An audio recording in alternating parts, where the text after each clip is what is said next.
Hi, YouTube land. I know I'm posting a lot this week. Um, so today is the day before my vacation starts, our vacation starts, and it's the magic of the day before vacation that every hour involved in your day seems to last a day and a half. So it's not a 12-hour day; it's 4 months. It's ridiculous and remarkable at the same time. But one of the things that means is that, yeah, I've been getting a lot done around the house, um, you know, to make it acceptable for us to be away for any period of time and for our neighbor to be here taking care of the cat. Um, but aside from that, just thinking in general, and I tend to reread books, but I also read new books quite often. I have, I don't know if you call it a talent, but when I pick up a new book to read, it's almost as if I touch it and it's absorbed. I mean, it's not even like bookworm. It's like beyond that. It's almost Borg-esque kind of a thing. Like I touch it and I've got the information. Because I have always had a knack for reading fast, and reading above the level I was expected to be at, which is probably why in 5th grade I was speed reading college level books. I'm really not trying to brag, that just happens to be true. Um, so I still read new books, when I feel like I need something new to absorb. And recently I read the first book, Never Have Your Dog Stuffed, by Alan Alda, the actor. Probably best known for Hawkeye Pierce on MASH, which is a phenomenal show. That is a show that I am going to absolutely force my children to watch when they're preteens through their teens. Just every day or every week, sit down and watch an episode together as a family. That show teaches so much. It doesn't matter what generation you're living in, it teaches a lot.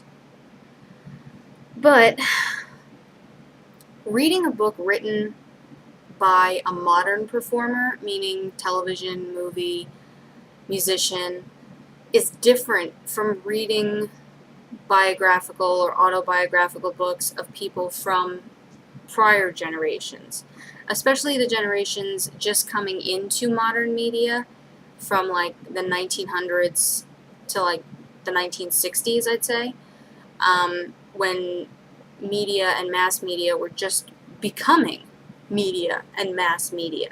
I mean, print has been a thing for several centuries now, but it's not the same social phenomenon that television and the internet and radio are.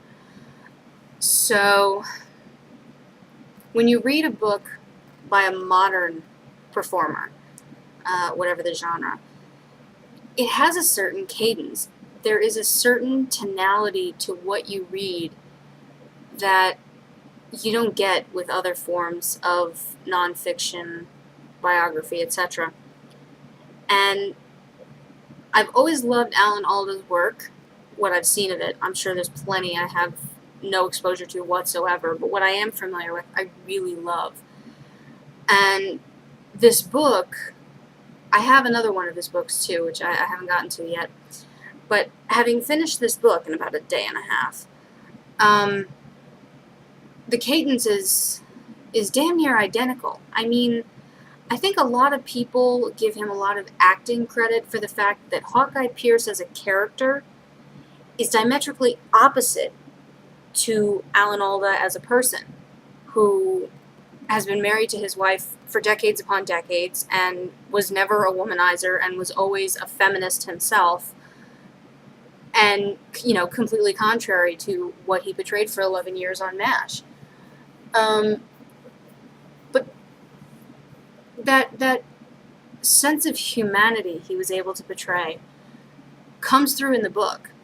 It comes through as a very this is me and this is the weird way I see things, and as a result, this is what has happened in these parts of my life, and why I think that's good, bad, or strange. So that all basically leads me to say, read Alan Alda's books. I've also read the autobiography by Jeff Dunham, which I also thought was much the same way, very human in the tonality of it. Just, this is what I went through and this is how I feel about it, if you care.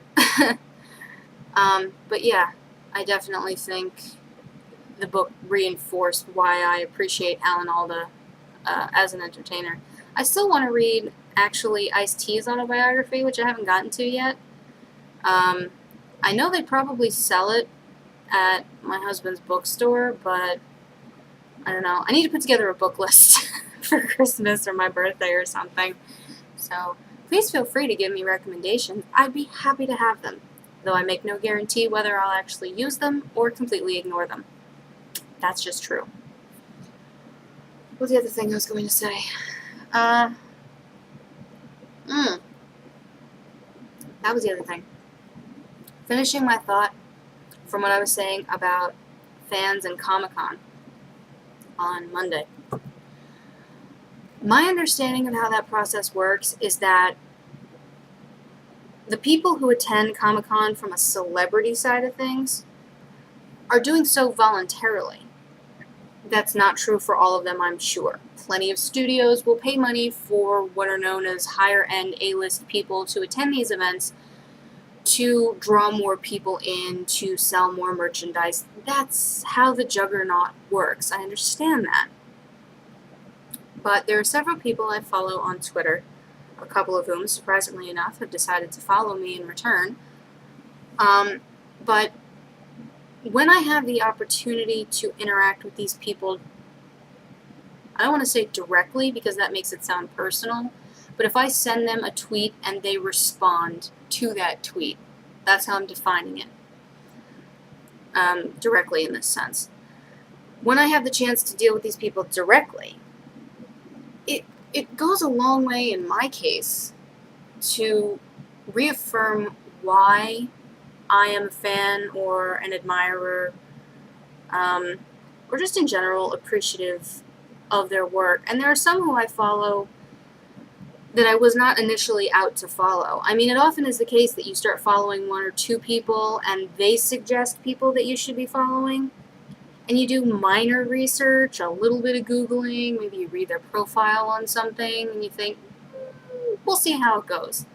So you start following them, and you find that, well, they're kind of like a person I already follow, so alright, I'll just follow them too. That's how numbers get so inflated.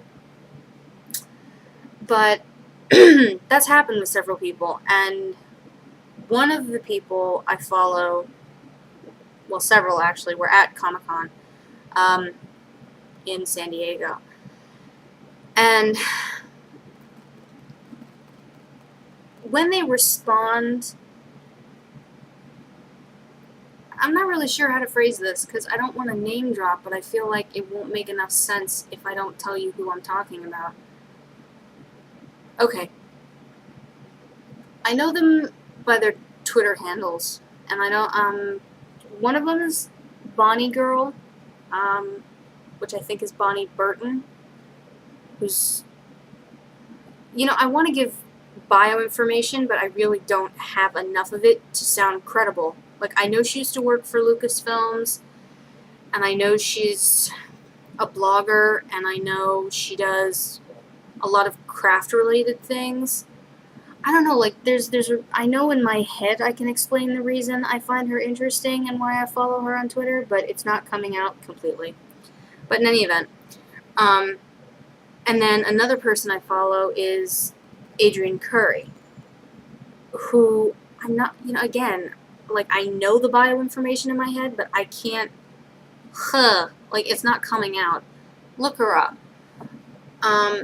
But she's one of several, as is Bonnie Burton, women who I follow on Twitter who fall into that category of I'm me. To hell with you if you don't like it. I'm embracing my nerddom. Suck it up and deal.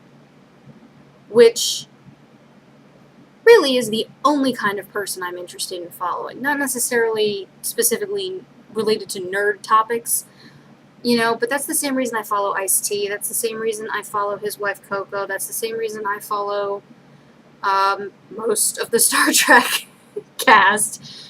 Shatner, Nimoy, LeVar Burton, Will Wheaton, any number of them, Brett Spiner, any number of them, because their attitude is, this is me, I'm not going to change for you. If you don't like it, do yourself a favor and don't listen. You have the option of not following them. You have the option of blocking them even.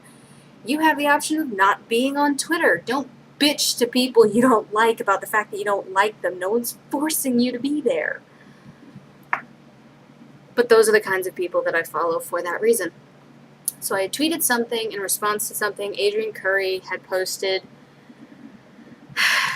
which was in and of itself a response to some jackass who was talking about, why are you bitching about getting, this job? You're paid to be there.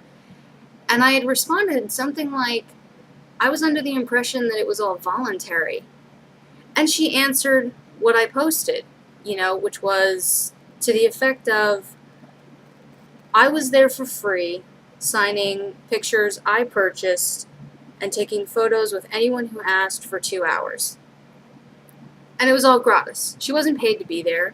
She brought her own headshots that she paid for, which is, I'm assuming, what she's referring to when she says pictures. And, obviously she took pictures with everyone, because a lot of these people, when they take a picture with you at something like Comic-Con, they themselves will retweet it.